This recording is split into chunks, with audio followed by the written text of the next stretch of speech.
માતૃશ્રી શાંતાબા મૂલચંદજી સામૂહિક આરોગ્ય કેન્દ્ર માતર ખાતે નવીન હોસ્પિટલ મકાનનું લોકાર્પણ। સાંસદ શ્રી દેવુસિંહ ચૌહાણે નવીન હોસ્પિટલ મકાનનું લોકાર્પણ કર્યું। સ્વચ્છતાની સ્વભાવ બનાવવા માટે સાંસદ શ્રી દેવુસિંહ ચૌહાણની અપીલ।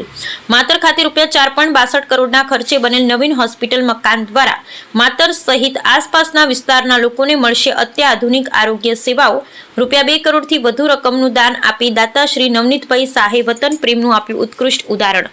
આરોગ્ય અને પરિવાર કલ્યાણ વિભાગ ગુજરાત રાજ્ય દ્વારા માતૃશ્રી શાંતાબા મૂલચંદજી સામૂહિક આરોગ્ય કેન્દ્ર માતર ખાતે નવીન હોસ્પિટલ મકાનનું લોકાર્પણ કરવામાં આવ્યું। Bureau report Vijaysinh Sodha. સરકારના લોકલાડીલા મુખ્યમંત્રી આદરણીય ભૂપેન્દ્રભાઈ પટેલ સાહેબના આશીર્વાદથી આરોગ્ય અને પરિવાર કલ્યાણ વિભાગના મંત્રી શ્રી ઋષિકેશ પટેલના ભાવનાથી આજે ખેડા જિલ્લામાં માતર મુકામે લગભગ 5 કરોડથી વધારે રકમનું CHCનું લોકાર્પણ લોક ભાગીદારી અમારા સ્થાનિક અહીંના દાતા આદરણીય નવનીત કાકા શાહના પરિવાર તરફથી માતૃશ્રી શાંતાબાના નામે પણ 2 કરોડથી વધારે દાન આપીને આજની એ માતરની જનતા માટે એક આધુનિક સેવાનું CHC સેન્ટર અહીંયા પ્રારંભ થયો છે। આપ જોઈ શક્યા છો કે ખૂબ સરસ બિલ્ડિંગ પણ છે।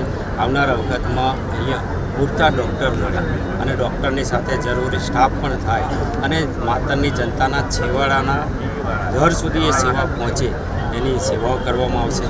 ભારત સરકાર અને ગુજરાત સરકાર દ્વારા હવે તો બ્લોક કક્ષાએ ડાયાલિસિસ સેવાનો પણ પ્રારંભ થયો છે।